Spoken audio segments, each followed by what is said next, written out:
The grand alien court was silent. The air itself seemed heavy, filled with the breath of thousands of watchers. Golden pillars rose high above like trees of fire, carved with strange glowing runes. The throne at the end of the hall was enormous, made of shining gold and black stone. Upon it sat the alien queen, her body straight, her eyes unblinking, her beauty sharp and dangerous like a blade. On this day, the court expected blood. A man was dragged across the shining floor.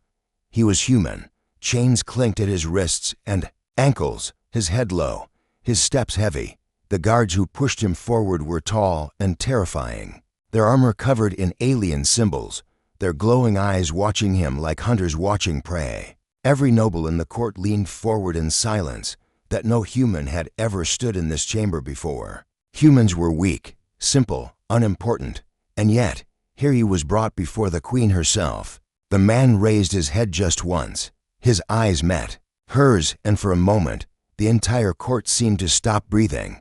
Her gaze was cold, yet strangely curious, as if she were studying a puzzle. She did not speak. She simply watched him as if trying to see something hidden inside him. The silence grew unbearable. Then one noble finally whispered, "Kill him." The voice echoed, joined by others, "Make an example. Humans are nothing. Spill his blood." The man heard it all. His chest tightened. He wanted to shout, to fight, but he had no strength. His arms were weak, his throat dry. He could only stand there and wait for the queen's judgment. The alien queen slowly rose from her throne. The sound of her movement alone was enough to silence the court. Her long hair flowed like liquid silver, glowing softly under the golden lights. The fabric of her dress shimmered with every step. As she walked down the stairs, each movement graceful, but full of power. She stopped only a few feet away from the human. Her guards stood still, ready to strike if she ordered it. The hall was so silent that the man could hear his own heart pounding. The queen's eyes never left his face. She tilted her head slightly, as if weighing a choice. The tension was unbearable. The court expected her to raise her hand and end him with a single command. The man himself almost wished for it, just to end the waiting.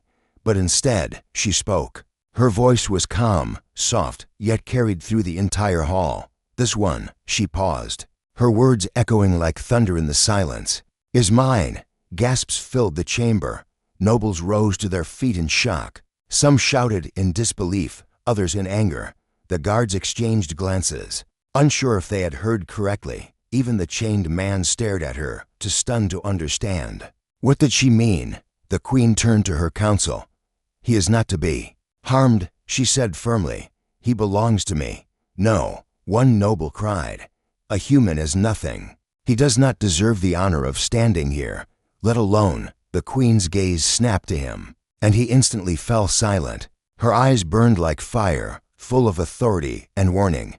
"I have spoken," she said. The hall fell into uneasy silence once more. Nobody dared to challenge her directly. Yet the air was thick with whispers, full of fear, confusion, and anger. The man himself could not believe what he was hearing. "Belongs to her. A prize." What did that mean? Was she saving him? Or was he just a toy for her amusement? Two guards stepped forward, unlocking his chains, but keeping their hands firmly on his shoulders. They pulled him toward the throne. He resisted slightly, but one sharp squeeze from the guards reminded him he had no choice. The queen turned, walking back to her throne with steady steps. Her presence was overwhelming. She sat once more, looking down at the man now brought to her side. For a long time, she said nothing. She only stared at him, her expression unreadable. The man shifted uncomfortably. Under her gaze, he wanted to ask why. He wanted to demand answers. But something in her eyes stopped him. It was not cruelty, not pity, but something else, something he could not name. The nobles whispered again. Some believed she was mocking them, testing their patience. Others whispered about forbidden rituals, strange prophecies, and old legends of humans who were more than they seemed. But no one knew the truth. The human felt trapped, not only by her guards, but by the mystery itself. He had been ready to die. Now, instead, he was claimed by an alien queen, and no one, not even himself, understood. Why? The hall remained tense. Every eye stayed on him, every whisper grew darker, more dangerous. And in that moment, the man realized something terrifying. His life was no longer his own. It belonged to her. And whatever her reasons were, they would change everything. The human was led away from the great throne room. The echo of whispers still followed him, voices of aliens filled with anger and disbelief. He could feel their eyes burning into his back as the guards forced him down a long corridor lined with golden walls and glowing symbols. Every step felt heavier, every breath sharper. His mind raced. Why had she spared him? Why claim him as her prize? Death would have been simple, even merciful. But this was something far worse. Being alive yet belonging to a queen whose reasons were hidden. The guards were silent, their faces unreadable behind their alien armor. They didn't see him as a man, only as property now. Their grip on his arms was strong, like iron clamps, but they treated him carefully, almost as if they were afraid of breaking something valuable. At last, they pushed him into a chamber. The door closed behind with a deep metallic thud. The room was smaller than the throne hall, but still massive compared to anything he had known. The walls shimmered like molten gold, and the air carried a strange perfume, sharp but sweet. In the center stood a raised platform with a chair that looked perfect, too designed for comfort to be meant for a prisoner. He sat down slowly, his heart beating fast. Silence filled the room. It was not the silence of emptiness, but the silence of being watched. And he was right. From the shadowed corner, she appeared. The alien queen stepped forward, her presence filling the chamber like a storm. Without her crown, without the guards, she still radiated power that made his skin crawl. Her silver hair spilled over her shoulders, catching the golden light in waves. Her eyes fixed on him again, unblinking, sharp. He stood up instinctively, as though refusing to be seated before her. But his knees trembled. "Do you know why you are here?" she asked. Her voice was softer now, almost human in tone, but still layered with command. He swallowed, searching for words. "Because you want me dead," he said at last. She smiled faintly, the kind of smile that carried no warmth.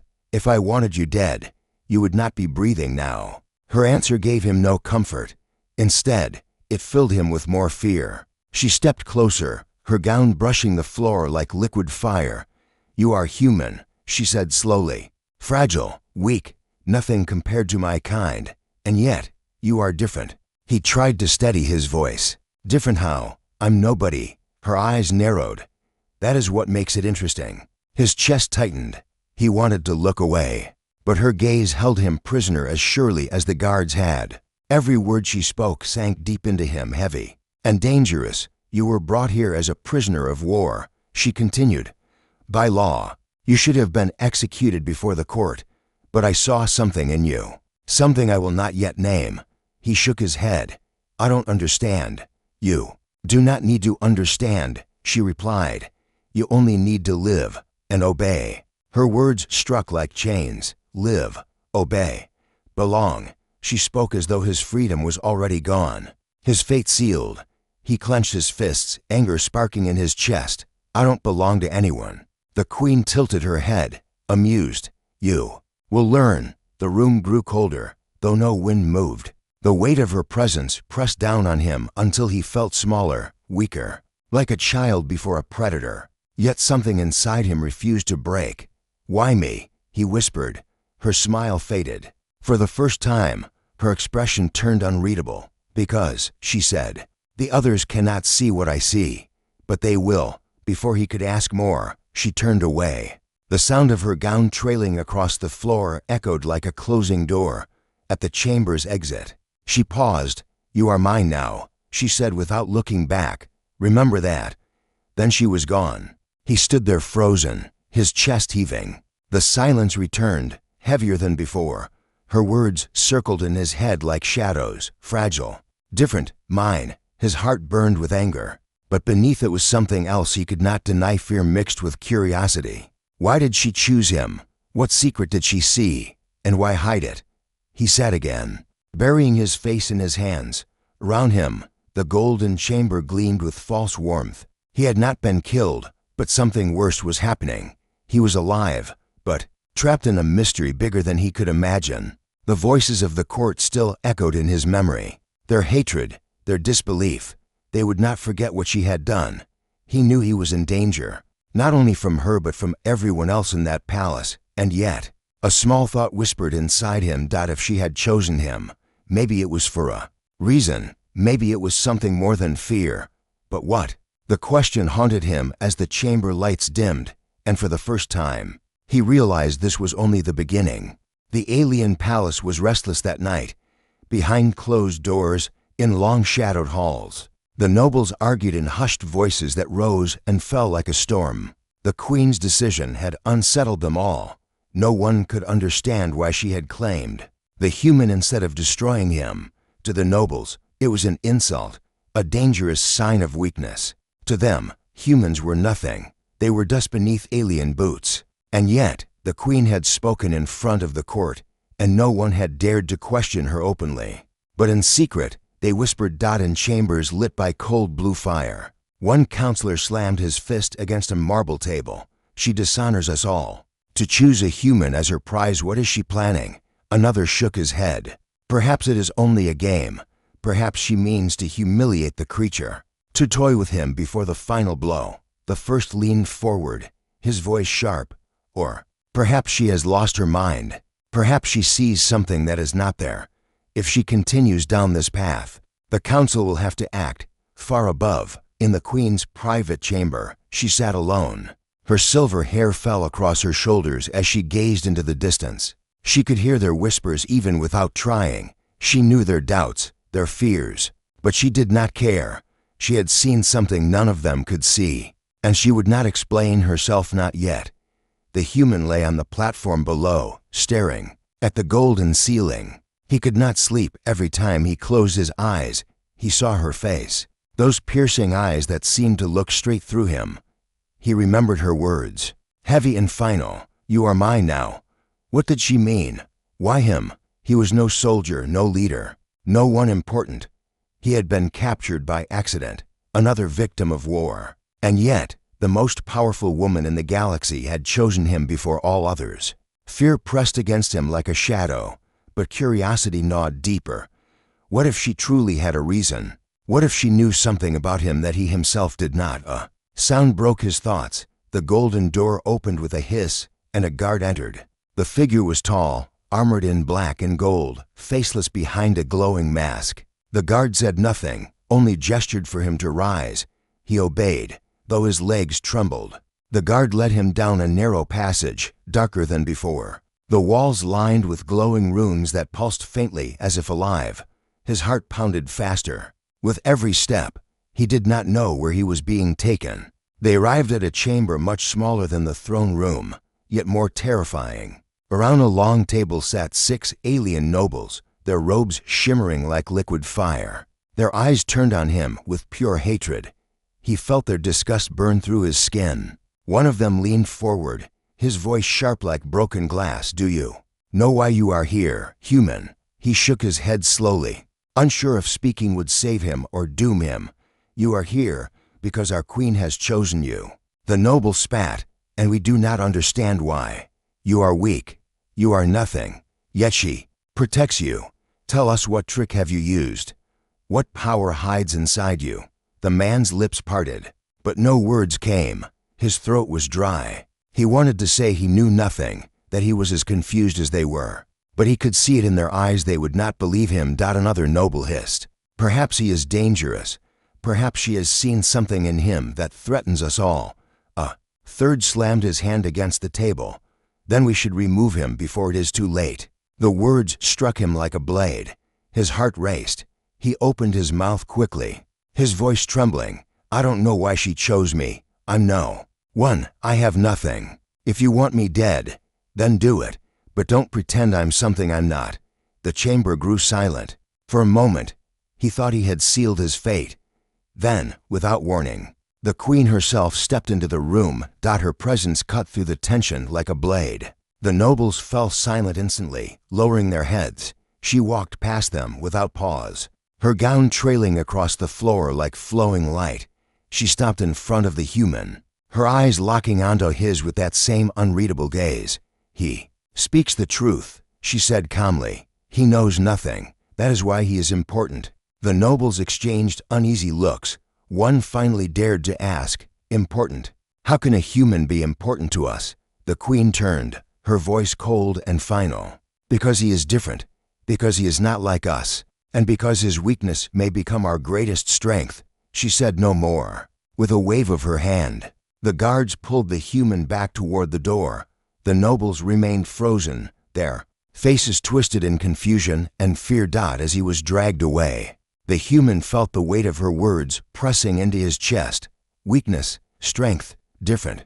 None of it made sense, but one thing was clear: he was no longer just a prisoner. He was the center of something much bigger, something that made even the most powerful aliens tremble, and he could not escape it. The human was taken back to the golden chamber and left alone. The guards closed the heavy door, and silence wrapped around him like a cold blanket. He sat on the platform, his body trembling with exhaustion, his mind spinning with questions. The queen's words would not leave him. She had spoken with certainty, as if she knew something he himself could not see. His weakness may become their strength. What did that mean? How could weakness ever be strength? He pressed his palms against his face, wishing he could wake from this nightmare. But this was no dream. He was trapped, claimed by a queen he did not understand, in a palace filled with enemies who wanted him dead. The door opened again. His body tensed, expecting more guards or worse. But it was her. The queen stepped inside, her movements slow and deliberate, her eyes glowing faintly in the golden light. She wore no crown now, no heavy robes of power, only a sleek dress that shimmered like starlight. Yet even without her symbols of rule, she radiated authority that filled the room. The man rose quickly, unsure if he should bow or stand tall. She noticed his hesitation, and a small curve touched her lips, something between amusement and curiosity. "You fear me," she said softly. He swallowed hard. "Shouldn't I?" Her eyes narrowed slightly. "Fear can keep you alive, but it can also blind you." She walked closer, her steps light but commanding. He wanted to step back, but his feet stayed rooted. Her gaze held him still, as though invisible chains bound him. "Why me?" he asked, his voice breaking. "Why did you choose me? I'm not a soldier. I'm not strong. I'm nobody." For a long moment, she did not answer. She circled him slowly, her eyes scanning him as if studying every detail. The silence grew heavy, and his heart pounded louder with each second. Finally, she stopped in front of him. "You call yourself nobody," she said, "but I see something that others cannot. You stand in my presence, afraid yet unbroken. You speak when others would beg for mercy. You question when silence would be safer. That is not nothing." He shook his head, frustration in his voice. "That doesn't make me special. That doesn't mean I belong to you." Her expression hardened. "You belong to me because I claimed you. That is reason enough." Her words cut deep, sharp as a blade. He clenched his fists, anger burning beneath his fear.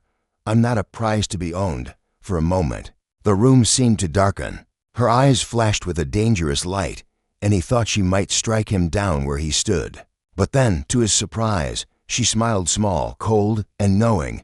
"You fight with words," she said. "That is good. Even your anger has value. It shows me you will not break easily." He stared at her, confused. "You talk like I'm part of some plan, but I don't understand what you want from me." She leaned closer, her voice dropping low. "Understanding will come later.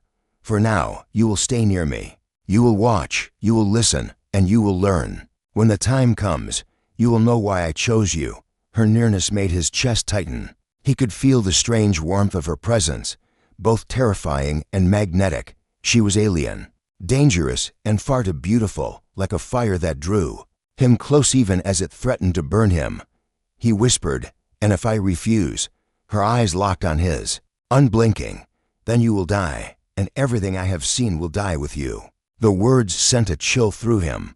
He wanted to argue, to push back, but his voice failed him. Deep inside, he knew she meant every word. She turned away then, walking toward the door. Her gown shimmered like liquid gold under the light.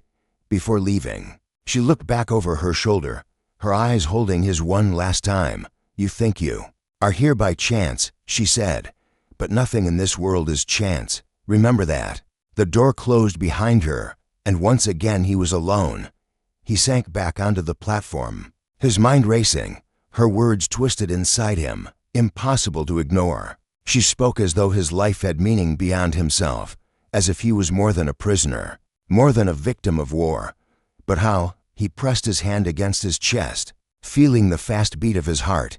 He wanted to believe he was ordinary, just another man caught in the wrong place at the wrong time. Yet her eyes, those piercing eyes, had looked at him as if he carried something hidden, something powerful even he could not see. The chamber felt smaller now, the silence pressing harder. He lay down, staring at the ceiling, his mind filled with her voice, her words, her presence.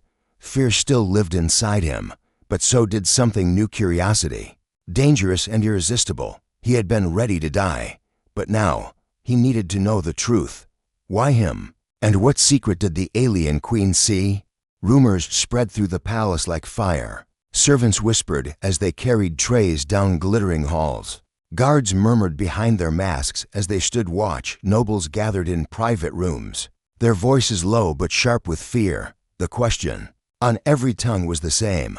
Why did the queen claim the human? Some said it was madness. Others believed it was lust, a secret weakness the queen could not admit. A few whispered darker tales, that she had seen visions, that the human was tied to prophecy, that his life would decide the fate of empires. No one knew the truth, and the silence of the queen only made the whispers louder.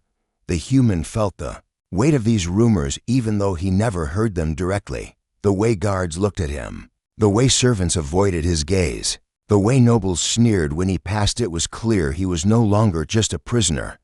He was something else now, a puzzle, a threat. One night, as he sat alone in the golden chamber, the door opened again. It was her. The queen entered without ceremony, her steps calm, her presence filling the room like a storm. This time, she did not circle him, nor did she stand in silence. She sat across from him on a low seat, close enough that he could see the faint glow of her eyes in the dim light. "You want answers," she said. His chest tightened. "Yes, I want to know why. Why me? Why am I still alive? Why do you call me yours?" She studied him for a long moment. Then she spoke, her voice soft but heavy with meaning. "I have seen what is to come." His breath caught. "What do you mean?" "There are powers in this universe greater than armies, greater than thrones," she said. "Sometimes they show themselves in visions. I have seen a future where humans rise, not as slaves, not as prey, but as something more." He stared at her in disbelief. "Humans, stronger than you? That's impossible." Her lips curved faintly. "So thought my council, so thought my people, but I saw it clearly. Your kind carries something hidden, something no other race possesses. And you," she leaned closer, her gaze locking onto his.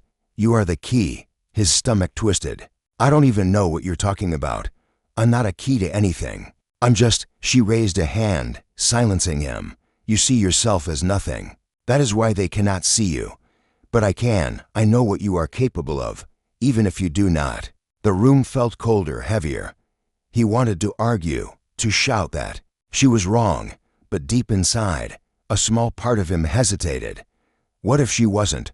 Why me? He whispered again. Her eyes softened for just a moment, and he thought he saw something almost human in her gaze.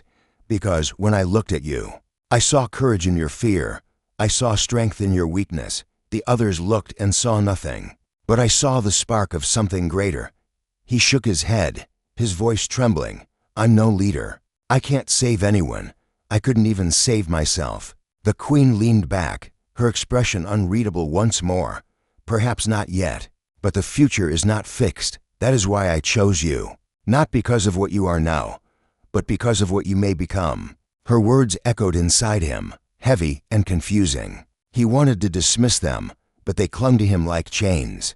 Could she really believe he had some kind of destiny? Silence stretched between them. Then she stood, her gown flowing like liquid light. At the door, she turned back. "They fear you already," she said.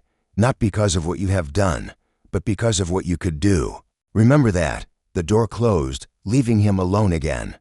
He sat for a long time, staring at the golden walls. Her words swirled in his head, impossible to escape, visions, futures, strength and weakness.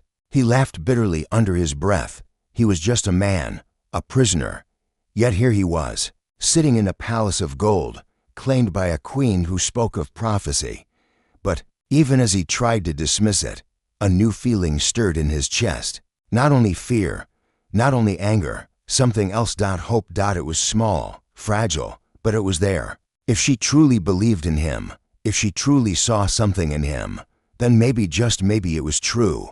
But if it was true, then he was no longer only in danger. He was at the center of something much bigger, something that could destroy him or change everything.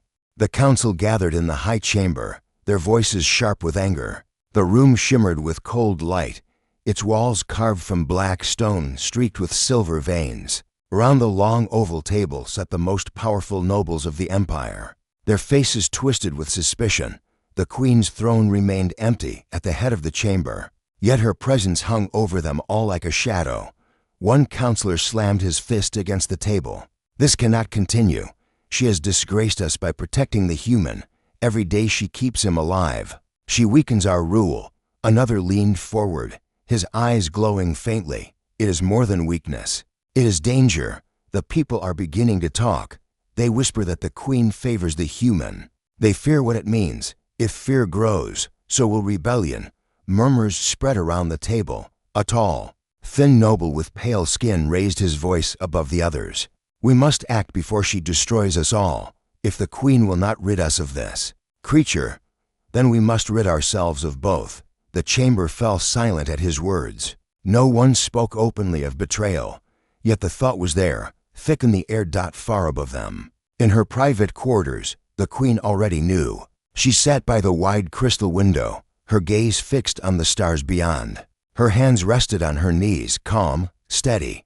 She had seen this coming. She had seen it in her visions and in the shifting eyes of her council. They would not stand by forever. They would force her hand. The door opened behind her, and a guard entered with the human. His steps were slow, uncertain. He had been told nothing, only that the queen summoned him. She turned to him, her silver hair catching the faint starlight. "You feel their hatred, do you not?" she asked. He nodded, his voice low. "Every time I walk through these halls, I feel it. They want me dead. They fear what they cannot understand," she said. "They look at you and see weakness. I look at you and see something else. That difference terrifies them." He frowned. Why? Why would it scare them so much? Her eyes narrowed. "Because fear of the unknown is stronger than fear of any weapon, and you are the unknown to them." His chest tightened. He wanted to argue, but he could not deny it. The nobles hated him not for what he had done, but for what he might be. And even he didn't understand what that was. Suddenly the chamber bell rang, its deep tone echoing through the palace. The queen stood, her gown flowing like liquid gold. "They call me," she said. "The council demands answers." She walked to the door, and he followed, though no one told him to. Guards fell into step behind them, their armor clinking softly. The hall stretched long and cold, leading toward the council chamber. With every step, his fear grew heavier.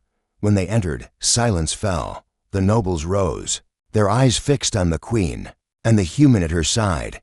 It was a scandal simply to bring him here, into their sacred chamber. The counselor at the head of the table finally spoke. "My queen," he said, bowing his head slightly, though his tone carried no respect. "We have gathered because the empire demands an answer. Why do you keep this human alive? Why do you protect him against our will?" The queen stepped forward, her gaze sweeping across the table. "Because he is more than you believe." A ripple of anger spread through the room. "He is nothing," one noble shouted. "A fragile animal, unworthy even to stand in this chamber." The queen's eyes flashed. "Enough. You see weakness and think it useless. But weakness can hide strength. This human is proof of that." Another noble rose to his feet, his voice shaking with fury. "Do you expect us to bow to a creature so low, to treat him as an equal?" "I expect you to open your eyes," she said coldly. "You look only at the surface. You fear what lies beneath. I do not fear it. I claim it." The council chamber erupted with shouts. Voices clashed like swords. Some demanded the human's execution. Others warned of rebellion if she defied them. The noise grew so loud it shook the walls. The human stood frozen at her side, his heart pounding. He could feel their hatred like fire. Part of him wanted to run, but another part, small and stubborn, kept him rooted. Then the queen raised her hand. Silence slammed down. Her voice rang through the chamber like thunder. You will not touch him. You will not question me again. This human is mine, and through him you will see what humans are capable of. If you dare defy me, you defy the crown itself. Her words struck the nobles like a blade. Some lowered their heads in fear. Others clenched their fists in silent rage. But none spoke again. The queen turned, her gown sweeping behind her, and led the human out. As the heavy doors closed, whispers filled the chamber once more. Rebellion was no longer just a shadow. It was growing teeth. The human walked beside her, his steps unsteady. He could not understand why she risked so much for him, yet deep inside, he felt something new. Not only fear, not only confusion, something stronger, a spark of defiance. For the first time, he wondered if she was right. Maybe he was more than he believed. The palace felt different after the council meeting. The air was thicker, charged with hidden threats. Servants bowed lower, nobles whispered more carefully, and guards seemed sharper, their hands never straying far from their weapons. Something had shifted, and everyone knew it. The human felt it most of all. Every glance cut into him. Every silence was heavy with danger. He was not only a prisoner now, he was a symbol, a spark of division in a place that thrived on control. And he did not know how long the queen's protection could shield him. That night, he was summoned again. The guards led him through endless corridors until he reached a high chamber. Unlike any he had seen before, its ceiling stretched upward like a cathedral of light. The walls carved with strange symbols that pulsed faintly, as if alive. In the center stood the queen, her figure outlined by the glow of a crystal window that looked out into the endless stars. She did not turn when he entered. Her voice carried across the room, calm but heavy. You wonder why I risk everything for you. His throat tightened. Yes, you defy your counsel. You put yourself in danger. Why? I need to know. Slowly, she turned to face him. Her silver hair shimmered in the glow, her eyes bright with something that was neither anger nor cruelty, but certainty. I will show you, she said. She raised her hand, and the walls of the chamber flared with light. Symbols burned brighter, spreading across the stone until the whole room glowed like a living star. The human staggered back, shielding his eyes. When the light settled, he saw visions dancing in the air. Images of humans, men and women standing tall, fighting battles, leading armies, shaping worlds. He saw them rising from chains, breaking through walls of fire, standing against alien forces greater than anything he had imagined. He saw their weakness turned into strength, their smallness becoming their power. He gasped, unable to look away. This, the queen said, her voice echoing through the vision, is what I have seen. A future where your kind rises, where humans, fragile and underestimated, become more powerful than any race in the stars. The images shifted. He saw alien fleets falling, thrones crumbling, empires bowing before humans. The sight shook him to his core. He turned to her, his voice trembling. That can't be real. Her gaze pierced him. It will be real, unless it is stopped. My council will do everything to prevent it. They fear it. They fear you, me, he whispered. I'm just one man. I can't change the future. You are the proof, she said firmly. When I saw you, I saw the spark. You do not see it yet, but you carry it. That is why I claimed you, to protect what you will become. His chest tightened. He wanted to deny it, to run, to tell her she was wrong. But the visions still burned in his mind, too vivid to ignore, and somewhere deep inside, a part of him wondered if she was right. The queen stepped closer, her presence overwhelming. You ask why I risk everything. Now you know. The future of your kind is hidden in you. If you fall, that future dies with you. He stared at her, his voice barely a whisper. Then what do you want from me? Her lips curved faintly, though her eyes were sharp. I want you to live, and I want you to become what you are meant to be. But know this, human, my protection cannot last forever.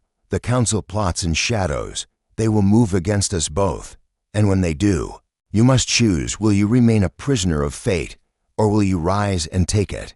The weight of her words crushed him. He felt small, fragile, lost. Yet at the same time, a strange fire stirred in him. For the first time, he imagined a different future, not just survival, but purpose. Before he could answer, the chamber doors slammed open. Guards rushed in, their armor clashing. Behind them, a group of nobles stormed forward, their eyes burning with fury. Enough, one shouted. This madness ends tonight. The queen did not move. Her eyes turned to the intruders. Calm but deadly, the human's heart raced. He stood frozen between them, caught in the storm. And in that instant, he understood. The queen had not only shown him a vision of the future, she had thrown him into the middle of it. The chamber crackled with tension, the future of two races hanging in the balance. The queen's voice rang out, sharp and final. Touch him, and you will learn what it means to defy me. The nobles hesitated, but their rage did not fade. The human felt their eyes on him, filled with hatred and fear. He realized his life was no longer his own. He was more than a man. Now, he was a spark, and sparks could start fires. The scene froze in his mind, the queen at his side, the nobles closing in, the visions of a future he could not escape. The question that haunted him echoed louder than ever. Was she protecting him or using him for her own plan?